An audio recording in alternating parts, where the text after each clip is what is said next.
Hello and welcome back to Suspended Fanimation. I'm your host, Dennis Bethalkis, and this is Project Blue Book, Season 1, Episode 6, The Green Fireballs. Now, you're probably wondering, what in the hell happened to my Episode 5 recap review? Well, what happened was I actually had viral pneumonia. I still have a little touch of it, as you'll notice, as I cough and wheeze and everything like that every now and then. So I never got a chance to catch back up. Excuse me, as you can tell right there, I never got a chance to catch back up to it, but I will touch on it briefly here at the beginning. So if you haven't seen it, spoiler alert, I am going to spoil episodes. So if you haven't seen either episode 5 or 6 here, go and watch them and then come on back. This will be a video here. I'm not going to go too much over episode 5 other than I'm liking where this series is going, that it's actually a continuing story, that it's piecing all the stories together, especially with Fuller from the first the Fuller dogfight coming back with the Foo Fighters and being part of the radio antenna network, if you will, of aliens talking to them and they're talking back. And then Fuller, of course, lighting himself on fire in front of Hynek, scarring Hynek pretty much for life, but at the same time, he didn't want to be used as an antenna anymore. So, yeah, some pretty bad shit going down. And not only that, but Hynek not wanting to play the game anymore either, with Valentine and Harding as well. Yeah, Pen Farm Girl, I skipped the passage last night because quite honestly, it bored the crap out of me. I fell asleep during it, and I tried rewatching it, and I can't do it anymore. So I'm canceling it. I canceled the passage rather than trying to, soldier on through something I'm not really liking. Like I said before, if I'm not really enjoying it, I'm not going to cover it, just because it's not enjoyable for you guys, and it's not enjoyable for me either. So, I'm going to move actually Future Man into the Monday night slot. And Doom Patrol is starting this Friday, so Doom Patrol is going to be starting on Friday nights now. So there we go. It all works out in the end. So, and I'll have to find something once I run through all the Future Man episodes to pop into the Monday night slot as well. So who knows what I'll put in there. Excuse me. So let's get to episode 6 here, The Green Fireballs. We start off in White Forest, the testing base out in Nevada, where they're getting ready to test some nuclear weapons there, atomic bombs, essentially. And the guys are in the fake town. They have all these mannequins and stuff like that around, set up like a town.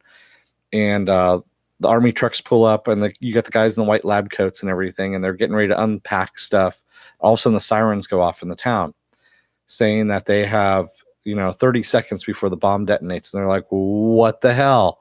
So everyone's scrambling to get back in the cars, and the cars won't start. The lights are flashing, all that kind of stuff. And one of the guys calls up and is like, what the hell's going on? And they say that, the test sequence just started all of a sudden. They don't know what happened. It gets to the countdown of 1, and one of the guys is praying and everything, and then it stops and resets. And one of the soldiers is laughing. The other guy who was praying is just like, he's wet himself at this point. And they get back out, and they're going to continue doing what they were doing, when all of a sudden, like, all the power dies, and you see the skies kind of darken a bit, and they think they see the missile launching up in the distance there.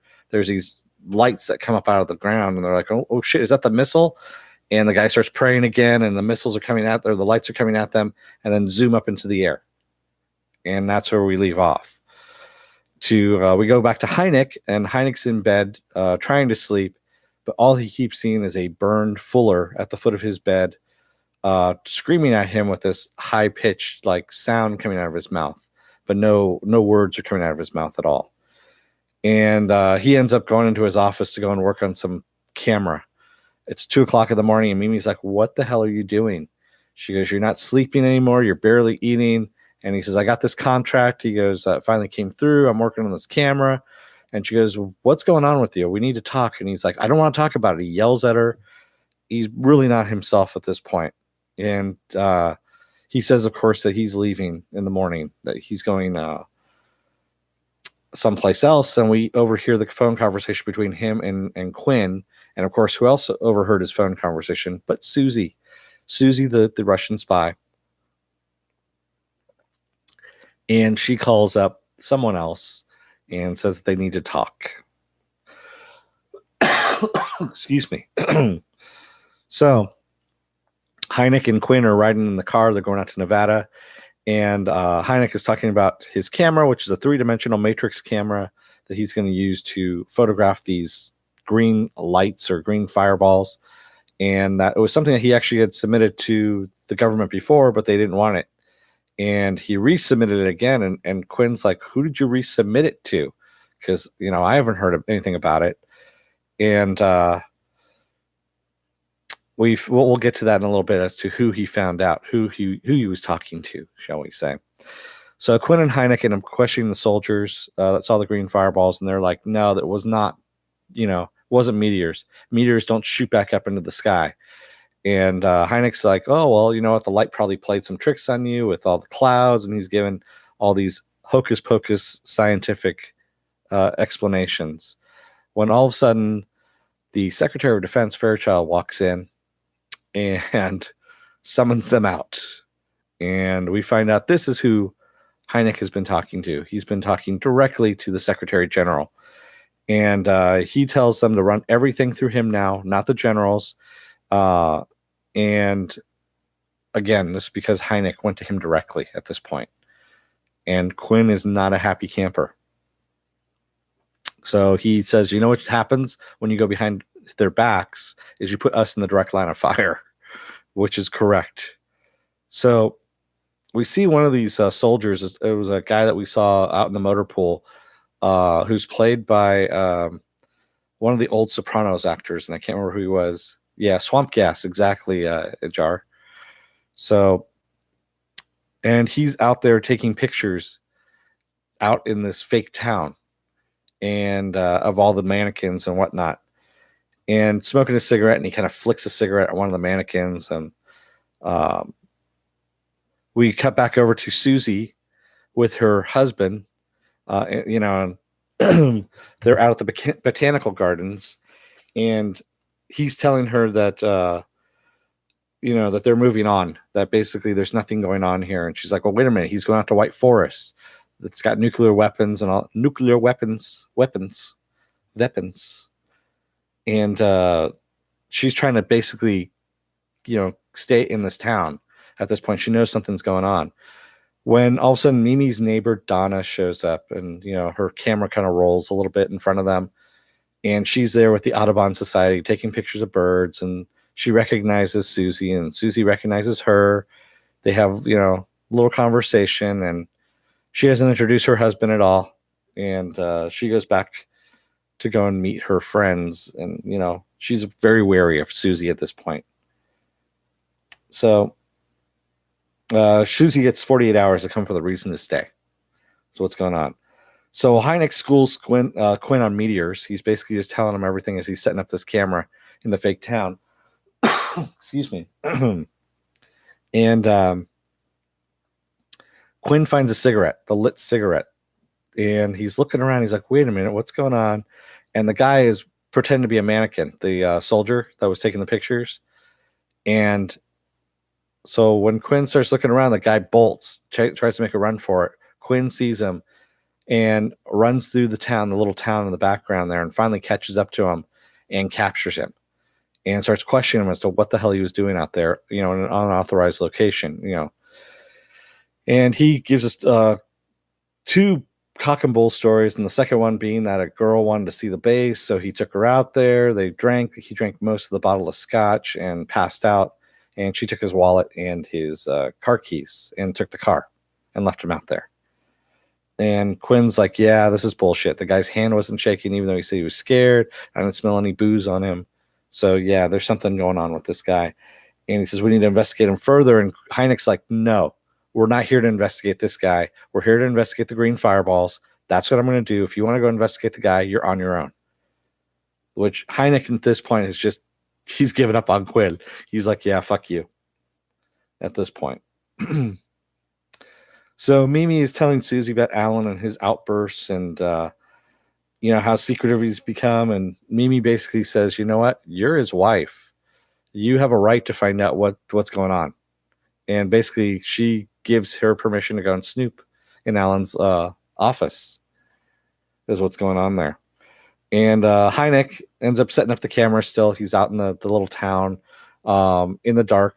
It's kind of creepy with the mannequins around. When the street lights start to flicker and he starts having flashes and you see his eyes roll back into the back of his head, he actually sees a burning Fuller as well before he passes out.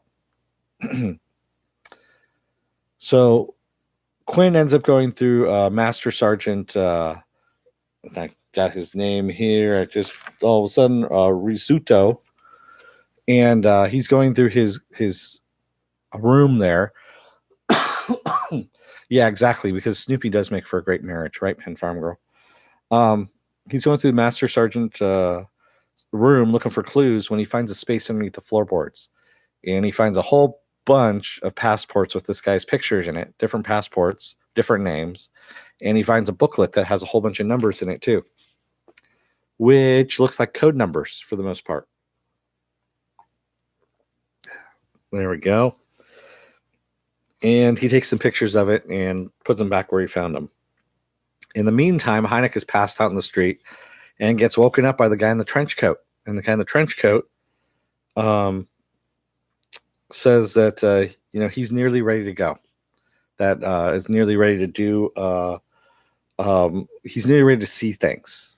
Is what he says, because Hynek wants to know what the hell's going on. And he tells him to go to the town church at noon.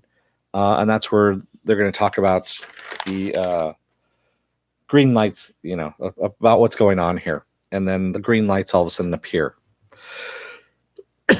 Excuse me. I didn't mean to cough right into the microphone there.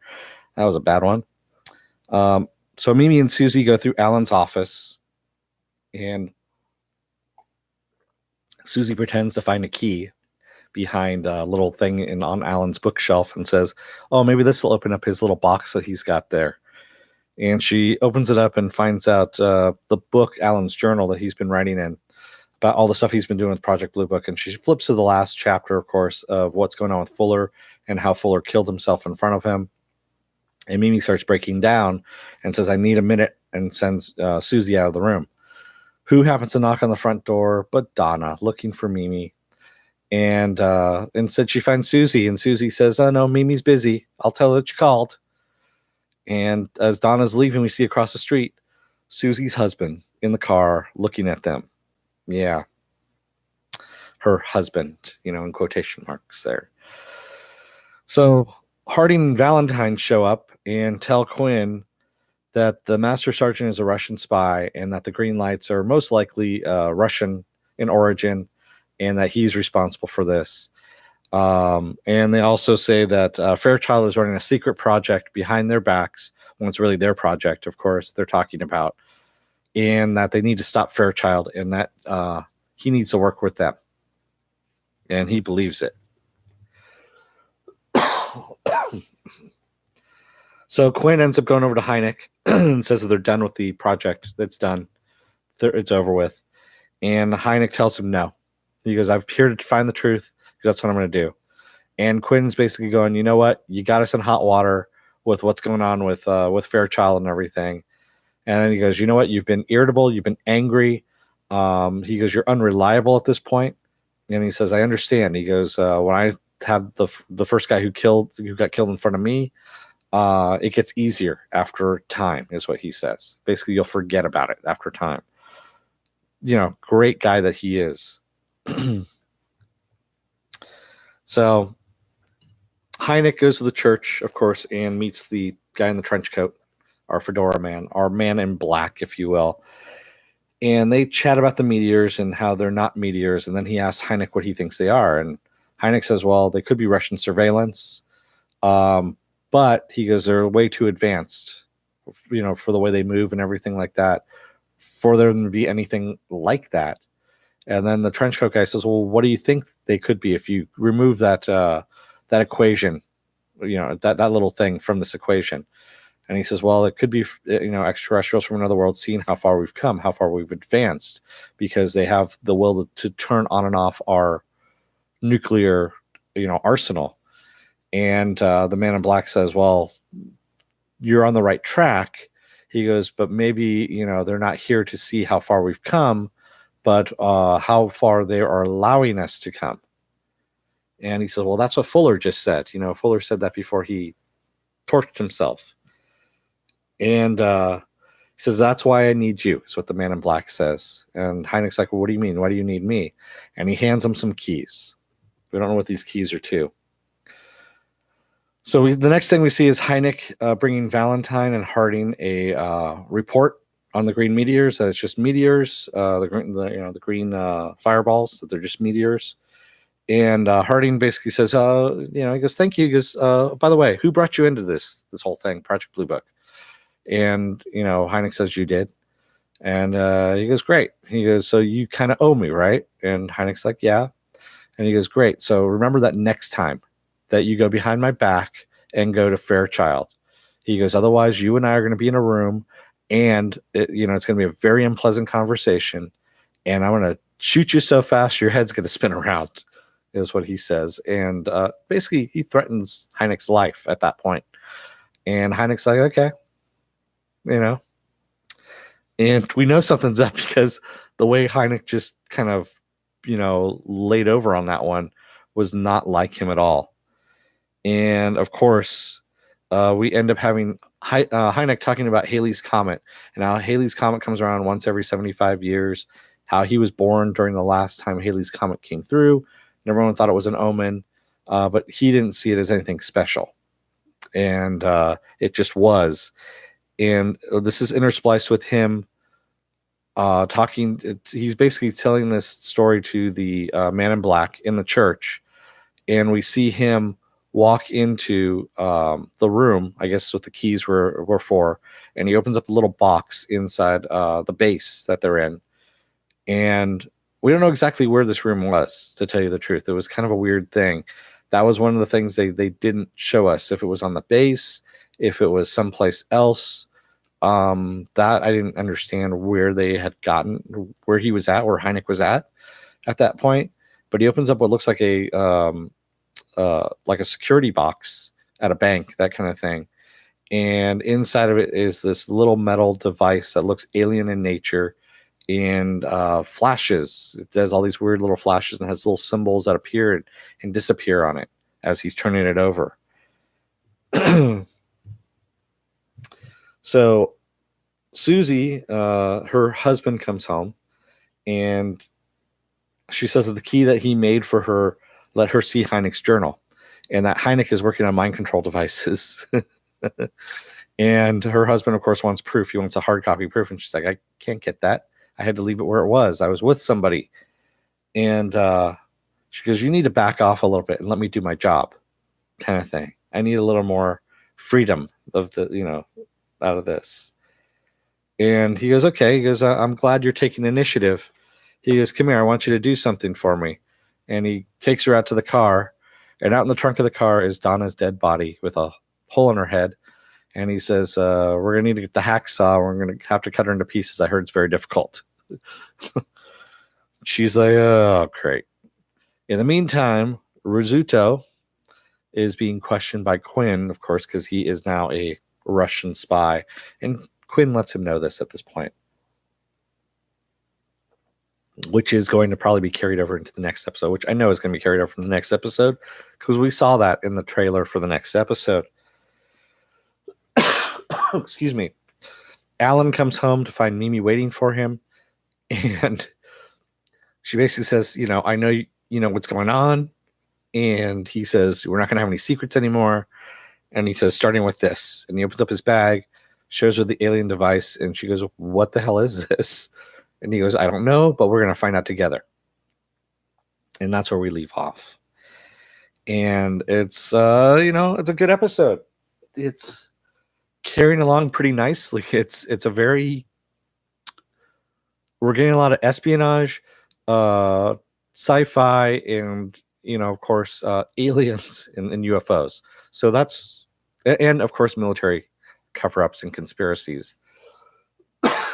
Excuse me. So good stuff. What did everyone else think about this? I know I got a couple people in here still. Did everyone else enjoy the episode? Yeah, and I'm liking that Susie is kind of branching out a little bit, She's trying to make her own name for herself as a spy. And Pen Farm Girl says, I liked it. I'm glad he asked her to join him in the end. Yeah, me too. It's breaking out of the whole, 50s housewife stereotype kind of thing. And yeah, Susie is good. I like the character. I like the actress, Kenzia Solo, who was in Lost Girl. That was on Sci-Fi. She did a great job there. She's been in other things as well. And she actually does speak Russian. She is Russian, if I remember correctly, of Russian descent. So yes, she does speak that fluently, which is kind of interesting. And yeah, I'm liking the show. It's good. It's got a good beat to it. It's not slow. It's not fast. Yeah, she was also in Orphan Black as well. That's right. So yeah, I'm looking forward to the next episode. It should be a lot of fun. Excuse me. And that they're not standalone episodes, that they're actually intertwining the story with these episodes, and you're having some elements from one story pop up in another story, which is really good, or some elements from like the first story weaving its way through all the stories as it goes through. It's actually a good change of pace, I guess I could say, from the whole X-Files. I mean, the X-Files did it too to some extent, but they'd have, a couple episodes where they wouldn't talk about the overall mythology, and then just have standalone episodes, which were kind of but yeah. Yeah, they do take a lot of liberty with the historical facts. I know there's some people that are very upset, like the UFOologists, that are very upset that this isn't really following what Hynek did. That it's actually like the green fireballs happened in 1948. This is happening in 1952, if I remember correctly. So yeah. Hey Stanley, I'm almost done actually, Stanley. So yeah, you can go back to sleep. Yeah, it is very X-Files in flavor. Excuse me. Like I said, I still have the cough. I'm sorry. I'm trying to get rid of it as much as possible. At least it's not, very guttural now as it used to be. So anyway, if you like what you see, hit the subscribe button. Also hit the like button or the dislike button if you don't like what you see. If you want to know when my next video is going to come up, there's a little bell down there. Hit the bell for the notification. Sometimes YouTube will let you know when that's going to happen. Sometimes it doesn't. Who knows? It's a crapshoot, honestly. I do have a schedule up. It's on suspendedfanimation.com. You can also find me on Facebook, where I also have my schedule up there as well, on the Facebook page. And I'm on Twitter, and I'm on Instagram. The Instagram, I haven't put anything up in a while. That will get busier once con season happens. So that's usually where I post a lot of stuff for cons. Other than that, you're probably going to see some stuff up here, like a subscribe button and a video button someplace around here. The videos are going to be, if you're still on the fence about subscribing, we'll take the videos from my library and tailor them to your interests via the algorithms that you have set up by all the videos that you've watched. So you can see if you are interested or not in seeing all of that. I want to thank everyone who subscribed so far. I believe I'm up to 143 subscribers, 42, 143, somewhere around there. I am covering a bunch of different shows. Future Man. I had to cancel The Passage, as I was saying earlier on. The Passage just got a little too boring for me, and I'm not digging it, so I had to drop it. Tomorrow night, Wednesday night, is going to be Deadly Class. As you saw tonight was Project Blue Book. Thursday night is Gotham. There we go. And Friday is going to be Doom Patrol. Saturdays, I do a little show called Saturday Morning Blast Off in the morning. That is basically a genre news story about what's going on and for over the week, and also just pretty much all the genre stuff you guys want to talk about. And on Sundays, it's going to be the last episode. Unfortunately, hopefully not forever. Hopefully they find someplace else for Counterpart. So season 2 is going to be ending, and the series has not been picked up by Stars, which is a big, big, big mistake on their part. So, hey, Filthy. Yeah, I'm almost done here. So, again, take a look at the subscribe. Excuse me. Take a look at the subscribe button and the video button as well. So, yes, Stars does suck. With that said, I'm going to let you guys go for the evening. Thank you for joining me. And don't let the door hit your ass on the way out. Otherwise, you may wind up like Donna and have some Russian guy who may or may not be Susie's husband, take you out and want to take out some hacksaws on you. Good night, everybody.